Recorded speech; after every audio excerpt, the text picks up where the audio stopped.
Just a little. Sad. If you sail it right.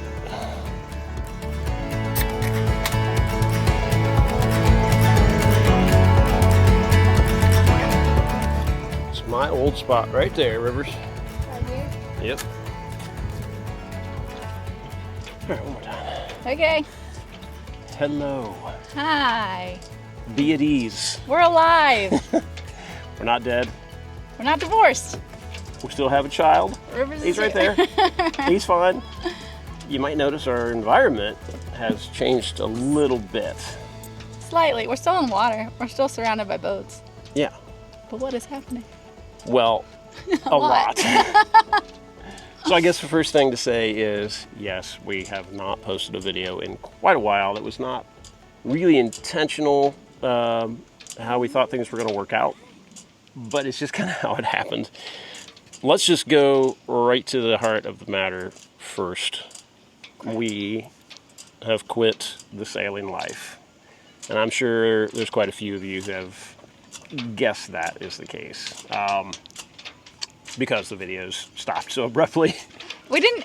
It wasn't an abrupt decision. That's not why the videos stopped. Right. Let's start with the how first, and then we'll kind of talk about the why, and then we'll talk about what we're planning to do from here on out. We've known for a while that we were ready to move on from the sailing life and do some new things. As far back as really November, back when we went back to the States, which is where we are. We didn't specifically say that. We're here in Ohio, where our families are. We weren't 100% sure what the timeline would be or what it might take to do it, which is why we didn't talk about the details of it, because we didn't really know the details of it. The thing we knew was that for us to move on, the boat had to be in good selling shape for the next owners, whoever they might turn out to be. There was no way for us to move on without that. And we've been working on that boat for 3 years, obviously, and there was still so much that needed to be done before we could reasonably put it up for sale, which is why all of 2025 was us Working on the boat. busting our asses working on the boat. There's a lot that we felt needed to be done for us to have a good chance of selling this boat and to put it in a condition that, you know, a new owner would be happy to move on and take over from us. So we kind of made it our goal to get that done before hurricane season. Somewhere along the line, we decided we were going to do the boatyard stuff in Trinidad, and we decided it made sense to just try to sell the boat in Grenada to folks who wanted to start their journey already down out of the hurricane zone. Somewhere safe. Yeah. And it is a good plan. We've had good friends that did the very same thing. It gives you 2 to 3 months to get to know your new boat without really having to do anything or go anywhere all that hard. So we thought it was a pretty good strategy, and our boat being kind of unique in that it's older, it's a privilege, it's, you know, it is now in far better shape than any old privileges on the market. We thought we had a good chance of doing that. So that was our goal. We were getting pretty close to that, and we were getting pretty close to my birthday, July 6th, and we decided, do or die, we were going to get it listed by my birthday. Mm-hmm. This is the part that becomes sort of like surreal lightning strike, crazy turn of events as far as I'm concerned. Like nothing you could ever plan to happen. It worked out so perfectly that we're just very thankful. Through friends of ours who were cruising into Prickly Bay where we were, we met a family already sailing on a monohull that our friend told us, hey, these guys are looking for a catamaran. I'll tell them about yours. So we told them we were selling ours and we were getting it ready. We met them like that day or the next day, and they confirmed they did indeed want to come take a look at our boat. Yeah, so July 1st is when we met them. Yeah. And they were like, can we come tomorrow? And we're like, give us a little bit. If you really want to see it, then absolutely, but you got to give us till the end of the week. Right, let us clean up from all of the projects we were doing. still in the middle of some things that we were doing to make it look good for pictures and finishing up some of the projects and all that. So we hustled to make Ophelia look as nice as she could. And by Sunday, we had an offer from these guys. Yeah. So all of that happened in such a rapid amount of time. They were well aware that we weren't quite done with the things we planned to do before turning the boat over, so we were continuing to fix some things and get the boat in a good condition for them. But like, both of us wanted to make this happen fairly quickly. And that's kind of where the videos shut down. Yeah. We didn't intend for them to shut down. We intended to have all of this process documented and talked about, but it just, we didn't want to make it any longer because we knew they were ready, we knew we were ready, and as much as maybe it doesn't look like videoing takes up a lot of time, but when you're trying to video and get projects done, it does make those projects go a lot longer than they need to be. It just all happened so rapidly, and I was still trying to work as we were kind of moving toward what was going to be our closing date and our move-off date, and we had to ship a bunch of stuff back to the States. That was a huge logistical feat. The new owners wanted to do some things to Ophelia, and they were going ahead and doing those while we were in the midst of sort of making the trade. So it was just too much at that point. Our decision was we will do a wrap-up much sooner than we're doing it. Yeah. But once we got here, life kind of took over in our transition and all that. So that is the how we wound up selling Ophelia, which... And you didn't even know about it. Yeah. Usually there would have been some inklings, there would have been some boat listings, there would have been nothing. some. Yeah, usually that kind of gets out before the channel even says so. But so kind of a crazy turn of events that got us to where we really wanted to be. Sort of. I guess the why is next. And I mean, there's not a whole lot to the why, really. You know, we lived and sailed on 2 different boats for 6 years. And obviously, you guys know we've sailed for years and years before that, and we're going to continue to sail in different forms. But after 6 years with Rivers, he's now 9, there was a lot we were missing.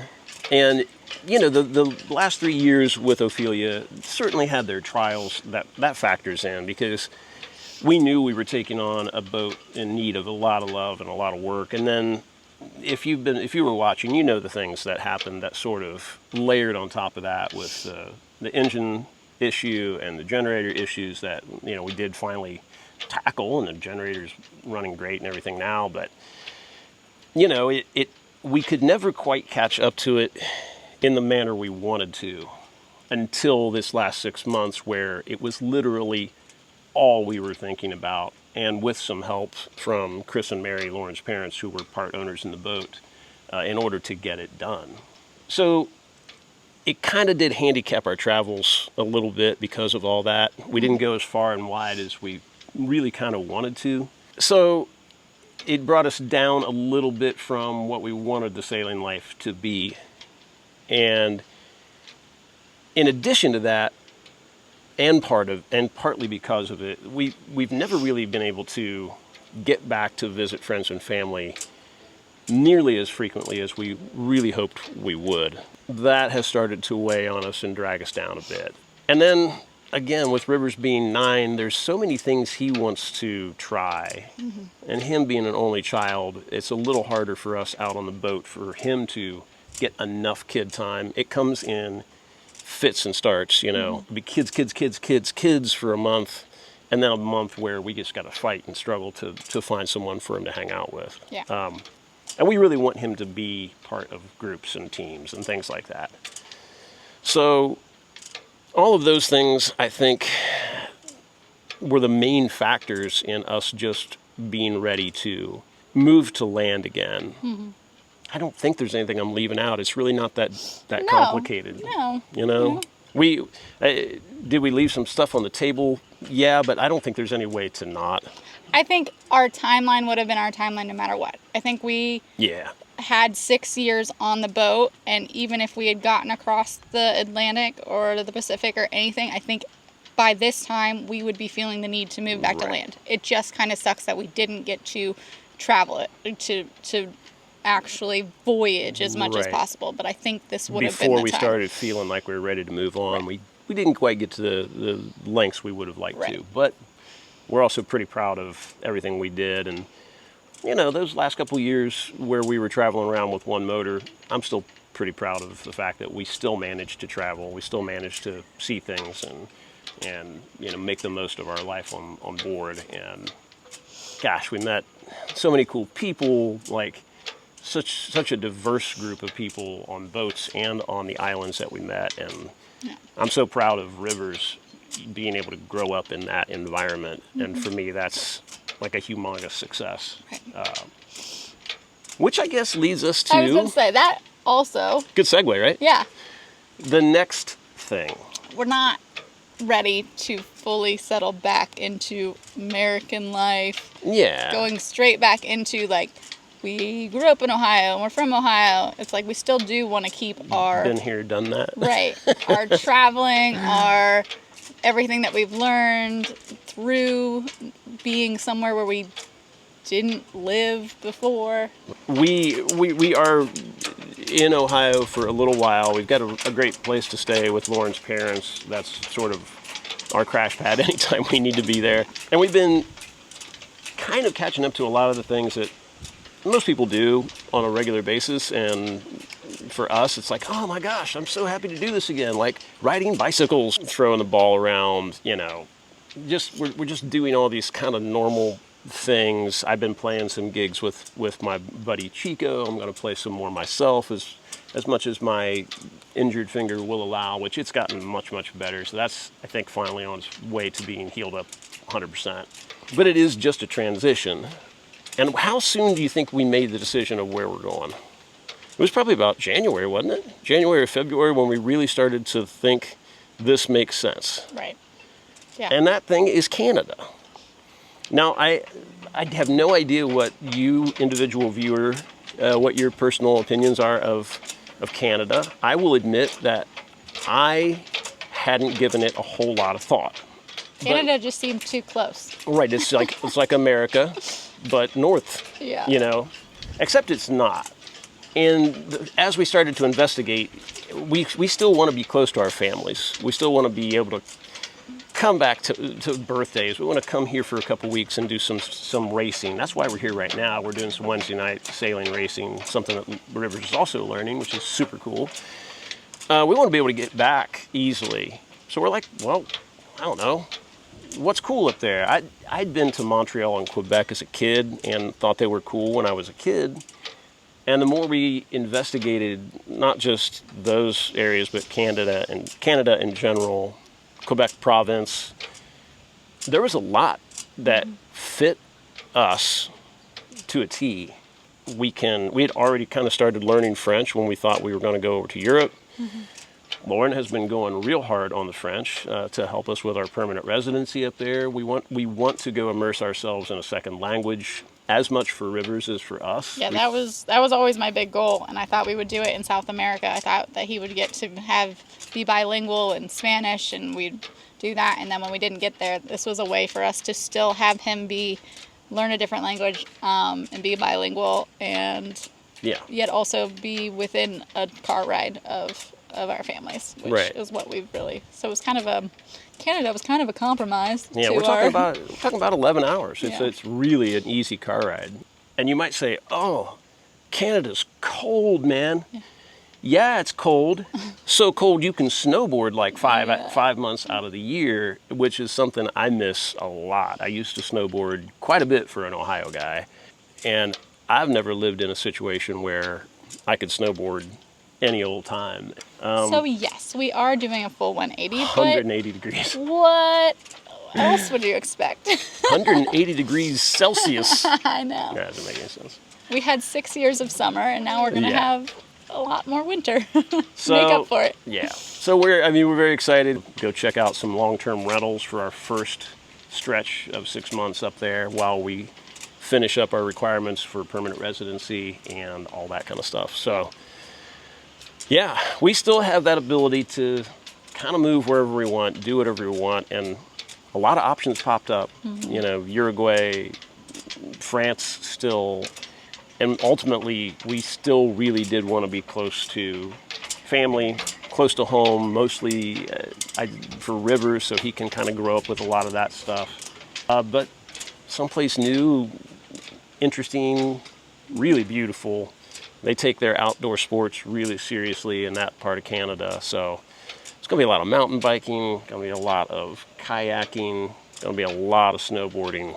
So that's our plan. what does that mean for SailAway? Well, sadly, the SailAway weekly videos are coming to an end. Yeah. They already came to an end. They did, obviously. We do have 2 review videos that are in the pipe that we just haven't done. So if you see those, that's what's happening.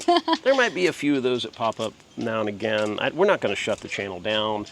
If we're traveling someplace and take some cool video, we'll probably make a video now and then. So take anything down. I guess we're not. Yeah, it won't be a weekly thing anymore. It's not. We're not sailing anymore. We're not going to try and pretend we are. Or change the channel into something that we weren't doing in the beginning. It's going to be a new chapter. We're, I guess something we didn't mention was, I want to get back a little more focus on my audiobook career as well as my new writing career. So, I'll probably let some people know about that in the future when stuff's coming out. Yeah. A lot of fun things. We're excited about it. I just want to say thank you to... For sure. I mean, it's been a long time we've been doing this. And we have people who have watched our channel literally from the very beginning. And I just can't... Not just them, but everybody that's jumped on and watched. And obviously our Patreons, we wouldn't have been able to continue nearly as long without your help and support and friendship. We've made such good friends with some of you, and I don't know. I'm trying not to. Verklempt. Yeah, it's been an experience. Sorry. Thank you guys for watching, and all the best to you. Go do the fun things. Yeah, do the shit. Go take the chances. Go make the crazy decisions because you've only got one life to give it a try. Mm-hmm. Life's hard no matter how you live it, so you might as well live it doing some interesting things if you can.